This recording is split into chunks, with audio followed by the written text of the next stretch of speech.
Good morning, gentlemen. I think many people are interested to know more about China.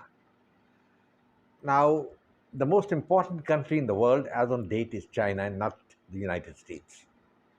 Because China represents the aspirations of the Asian people. But let's examine how China has reached this stage. And I'm going to discuss one facet of the Chinese character which is totally different from the Indian character. Now, China in 1900, I think I'll start from that period, started a rebellion against foreign domination, and they began attacking Christian missionaries and churches and burning them all over China. This is called the Boxer Rebellion, and Peking, which was the capital at that time, was under siege, and a lot of Christians were just captured, executed. The Western powers intervened in what is known as I told you, the Boxer Rebellion in 1900, and after weeks of fighting, they were able to subdue the Chinese, and the empress rather, had to eat crow. The Chinese were defeated, and they were defeated basically because of the use of troops of the British Indian Army, mainly the Punjabis and the Sikhs. Well, gentlemen, after the defeat, the dynasty, that is the ruling dynasty in China, was discredited, and 1911 there was a revolution in which the dynasty was overthrown, and the man who engineered it is Dr. Sun Yat-sen. He's the first man who brought in the Chinese Revolution. But Dr. Sen didn't last long, and whatever he wanted to do, he couldn't achieve. And his successor became the Nationalist Party, that is the Kuomintang. And around that period, there was a young general of the Chinese army who rose up, and he's known as General Chiang Kai shek. This man took control of the nationalists and the destiny of China. But there was a nascent communist movement in China at that time, articulated by the Chinese Communist Party, which was being supported by the Russians, who had come into power in 1917. That is, the communists had come to power in 1917 after the famous October Revolution. Gentlemen, these were the seeds which were sown for a civil war in China. China, from the year 1900 onwards, was also dominated by warlords. Now, that also is one aspect of history which you cannot forget it, because these warlords were very powerful and they controlled large chunks of territory in China, and they did whatever they wanted to do. So, China was a society always in ferment. There's no peace, there's bloodshed, killing, murder, everything was going on there, and no industry worth the name. On top of it, they had made concessions to the Western powers, given the British Hong Kong, special concessions in Canton, Shanghai, and other places, and the Western powers were having a ball really. There was one factor which was bugging the Western powers, and that was Japan. Because Japan was devoid of uh, raw materials, and they wanted raw materials, and the only way they could get it was from Manchuria and China. So the Japanese mounted an invasion of Manchuria. Before that, there was a battle for supremacy between three people: the warlords, the communists, and the Kuomintang. The communists were led by Mao Zedong, and the Kuomintang by General Chiang Kai-shek, and of course there were the warlords. Later on, the warlords sided with either with the communists or with the nationalists, that is the Kuomintang. Most of them joined the Kuomintang, and then commenced what is known as the Civil War. Now, this was the first phase of the Civil War, and it lasted up to 1937. And in this Civil War, there was again a lot of mayhem, killings, firing, and all that going on. And the Japanese had their own axe to grind. They had invaded Manchuria, occupied it, and set up a new regime called Manchukuo. Now, as I told you, in 1911, the Chinese dynasty had been overthrown. So the Japanese resurrected that dynasty, and the successor, that is Puyi, was made the emperor of China, that is the area which was controlled by Japan, which they called it Manchukuo. And so the dynasty got another lease of life under Japanese rule. But the emperor had no power really, nothing, and things came to such an head that, as far as I understand, even his wife was impregnated by a Japanese staff officer. He was not an independent man. But then there's nothing much he could do because he had been overthrown in China, so he needed somebody, and the Japanese were there to help him. In the meanwhile, the civil war had commenced between the Kuomintang and the Maoists, that is, the communists. Battles were raging, but then wisdom dawned on them thanks to the American intervention, and a truce was worked out between the two warring factions that we will fight our battles later. Let us first fight the Japanese. So the civil war for some time was suspended, and the Japanese were at the receiving end of the Kuomintang and the communists who united to fight them. But there was a lot of suspicion between the two, and the Americans who were supplying weapons to China at that time would not supply the weapons to the communists but only to the nationalists. And the nationalists were, of course, more powerful at that time, and they began to control more and more of China. And there's something called the Long March, almost 6,000 miles, where the Chinese Communist Party and the Mao Zedong retreated, and they were bombed and hit by the Kuomintang, but they survived, and they reached the hills of central China. It, After that, of course, the Japanese occupation was on, and the Japanese committed a lot of atrocities. Basically, the Japanese were findish. I have not understood what is the Japanese character, because one can't understand treating women in the way the Japanese did it. It's all documented in the history books. I'm going to repeat it, except let us say there were a lot of atrocities. Women were made slaves to the Chinese soldiers, and there's an excellent video available also, which you can see, wherein a Chinese sergeant and his two men come to a village house who has got two daughters, a villager, and they pray to the Chinese, please spare our daughters. He said, we'll spare them, but they have to first service us. You understand what that means. And after it was over, the Chinese still, the Japanese still went away, but not after they shot both the girls in the legs or something like that. So, well, gentlemen, it was atrocities, and we know about the rape of Nanking, and it was a very terrible time. But at that time, the civil war was suspended. That is called the first phase of the civil war. Then came the atomic bombs over Japan, and once that happened, Japan surrendered. Emperor Hirohito, who was the architect of this war, said, bye bye, I don't want to fight. And at that time, vast areas of China were still under the occupation of the Chinese, of the Japanese. So the Japanese army began to surrender, mostly to Chiang Kai shek. And then came Stalin's masterstroke. Stalin, who had been biding his time and honoring the peace pact with Japan, now intervened in Manchuria, and in no time the Japanese army was defeated, and he captured large amount of weapons and accepted the surrender of the Japanese army. And what Stalin did was to hand over all those weapons to Mao Zedong. So when the war ended in 1945, Mao Zedong was greatly strengthened, and then again the suspended civil war, which had been suspended in 1937 to fight the Chinese, again commenced. This is known as the second phase of the Civil War, which started in 1945 and continued till the end of 1949. The Americans tried their level best to broker a peace initially.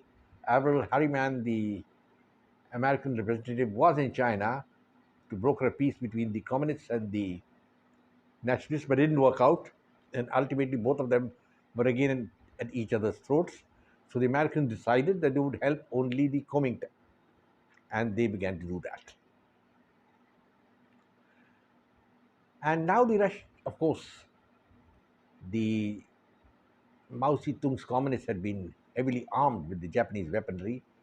And earlier, Mao, who was fighting a guerrilla war, now convinced, thought it is time to start the conventional war, and they began assaulting the Kuomintang all over China. The Kuomintang, that is the nationalists, were defeated city by city, and in 4 years they began to surrender ground to the Chinese. And little by little, they lost entire China. And by the end of 1949, General Chiang Kai-shek was at his wit's end. He had been defeated resoundingly by the communists and the Mao Zedong. And what he did was he escaped to the island of Formosa with his supporters, and I think about a million Chinese also accompanied him with boats and all that. And those who were his supporters, they went to Formosa. Now, one mistake the Americans had committed in 1945, the island of Formosa had been under the occupation of the Japanese for the last 50 years, from 1900 onwards. And after Japan surrendered, they handed over Formosa to the Chinese, made it a part of China. And later on, the Americans regretted it, but then the deed had been done. And Chiang Kai shek escaped there to Formosa. The Chinese, that is the communists, didn't have the amphibious capability to mount an assault on Taiwan, so they bided their time, but they made the other intentions very clear because at the end of 1949, Mao Zedong wanted to restore the old glory of China and he ordered the invasion of Tibet. Now, Tibet was a semi independent state for centuries. When China was strong, it had control over Tibet, and when China was weak, Tibet had some form of autonomy. This was sanctified by the 1913 Shimla Conference, when the British, who had occupied Lhasa under Brigadier Young Husband, brokered an agreement at the point of the gun. The Chinese didn't accept it. The Ming Dynasty at that time ruling China didn't accept it, and but there was no choice. China was weak at that time, and then of course came the revolution and all that came up, and the dynasty vanished, and a lot of things happened. Puyi became a puppet of the Japanese, and all that continued. And then, of course, China reasserted itself, occupied Tibet, thanks, of course, to the inefficiency, the lack of foresight, and the lack of strategic vision of the Indian Prime Minister Jawaharlal Nehru. And Nehru is an enigma. I'll talk about him a little later on this issue, not in this thing, but let us accept the fact that he had no comprehension of what is strategic initiative or strategic dominance. And he thought China is going to be his friend, while Mao Zedong was nobody's friend. Mao Zedong was out to restore the glory of China. And the fact remains that from 1900 to 1949, almost for half a century, China was in the throes of lawlessness, bloodshed, and civil war. And it's only when the Communist Party came into power in China in 1949 this thing stopped. In contrast, India had a very peaceful existence thanks to the British Raj. India developed. Well, there are two sides to a coin. I think if you remember what Niraj Chaudhary said, he said, whatever I see when I step out of my house, whether it's the tram car or the high court buildings or the schools or the soldiers marching, all are a gift of the Raj, the British Raj.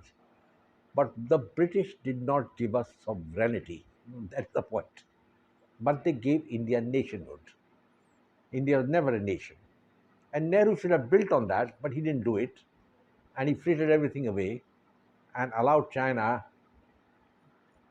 to have its dream of resurgence become a reality. So there's a cardinal big difference between Indian ethos and Chinese ethos. China is born in bloodshed, war, arson, killing, everything, while India had a peaceful transition to an extent, except for the partition riots, which were maybe engineered by whom. We'll talk about that later some other stage. Other than that, India was very peaceful even during the Second World War days. My grandfather used to tell me when he was very old that the British Raj was very good, but the chata.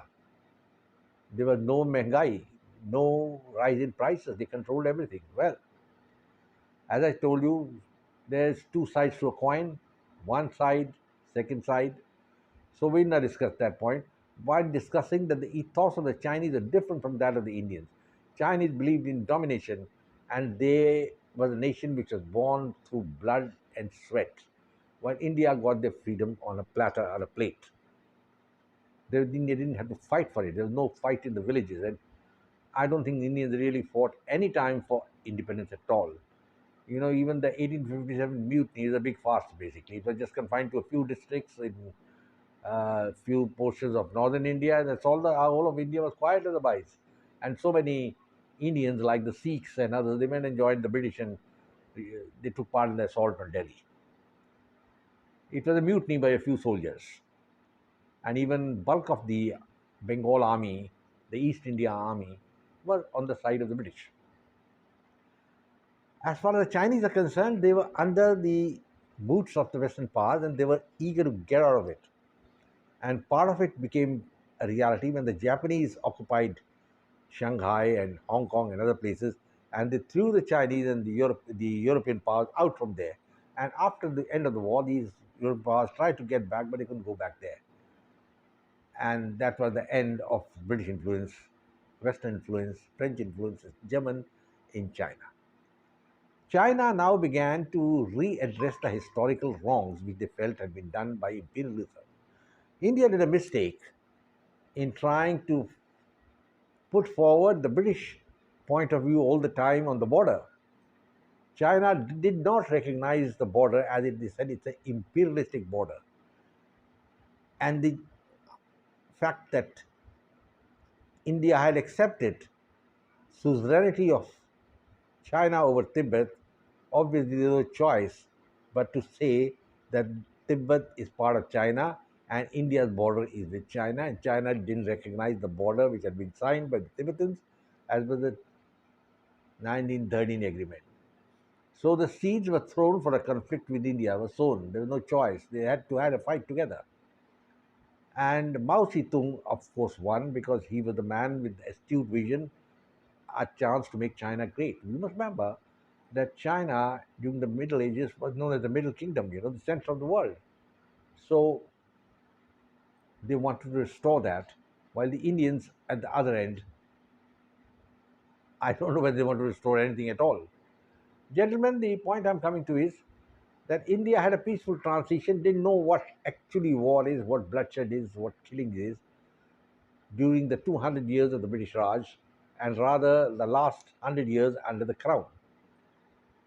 While as far as China is concerned, it was bloodshed, mayhem, fighting, everything was going on all the time, and innumerable atrocities were being committed on the Chinese women by the Japanese army, which the Chinese have not forgotten to date.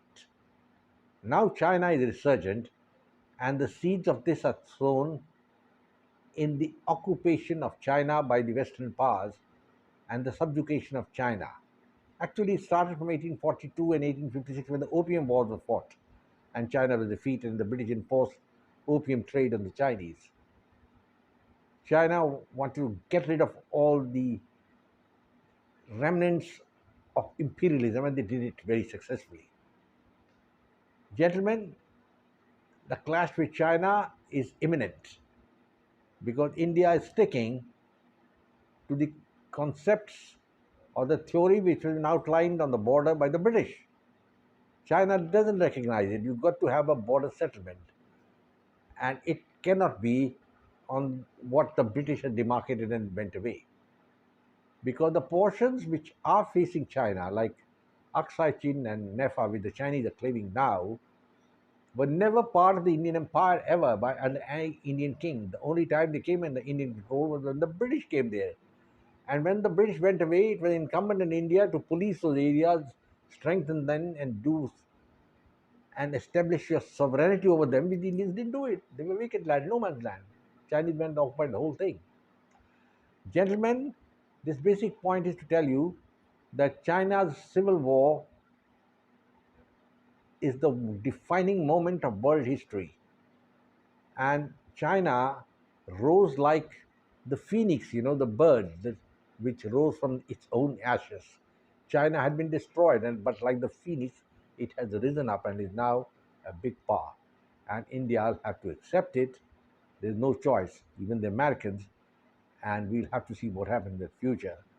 But definitely, you cannot ignore China. I will close now, gentlemen, and say goodbye. Please subscribe to my channel, share it with your friends, and I will say Jai Hind, glory to India. I will close now. Do come back and watch my video again. And lastly, I will repeat that China is a resurgent power and you'll have to deal with it come what may. Thank you.